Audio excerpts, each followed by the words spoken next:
যদি পুৱাৰ আৰম্ভণি ভাল হয় তেন্তে গোটেই দিনটো মনোৰম আৰু সফল হৈ পৰে। সকলো কাম সম্পূৰ্ণ হৈ উঠে।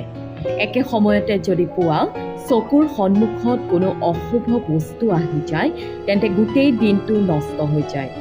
আজি আমি এনে কিছুমান বস্তু আৰু কামৰ বিষয়ে জনাম যাক পুৱাই পুৱাই উঠি চোৱাটো অশুভ বুলি গণ্য কৰা হয়। গতিকে যদি আপুনি আপোনাৰ দিনটো সুখী কৰিব বিচাৰে তেন্তে ৰাতিপুৱা কেতিয়াও এই কাম নকৰিব।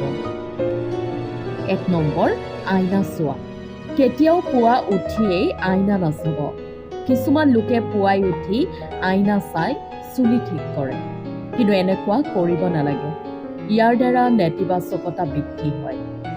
পুৱা উঠিয়েই নিজৰ হাতৰ তলুৱা চাব, তাৰপিছত মুখ হাত ধুই চুলি ঠিক কৰিব, তাৰপিছত আইনা চাওক। ২ নম্বৰ, লেতেৰা বাচন। পুৱা সাৰ পোৱাৰ লগে লগে লেতেৰা বাচনৰ ওপৰত চকু পৰাটো বহুত বেয়া। সেয়েহে ৰাতি শোৱাৰ আগতে পাকঘৰটো সদায় চাফা কৰি ল'ব।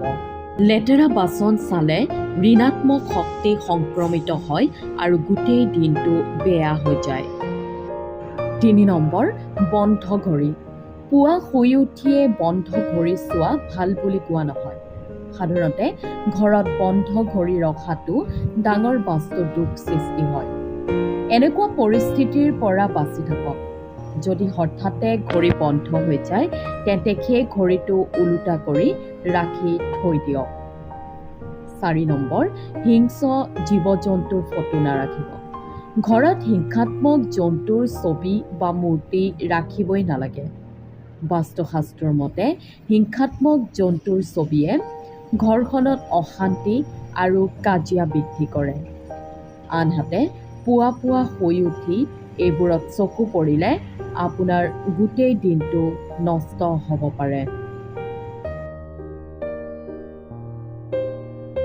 ৫ নম্বৰ, ডাষ্টবিন।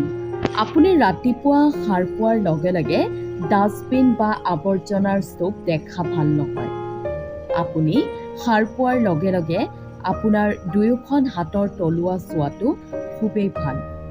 তাৰপিছত আপোনাৰ মুখ আৰু হাত আপুনি ধুই ল'ব আৰু তাৰপিছত দৈনন্দিন কাম আৰম্ভ কৰিব।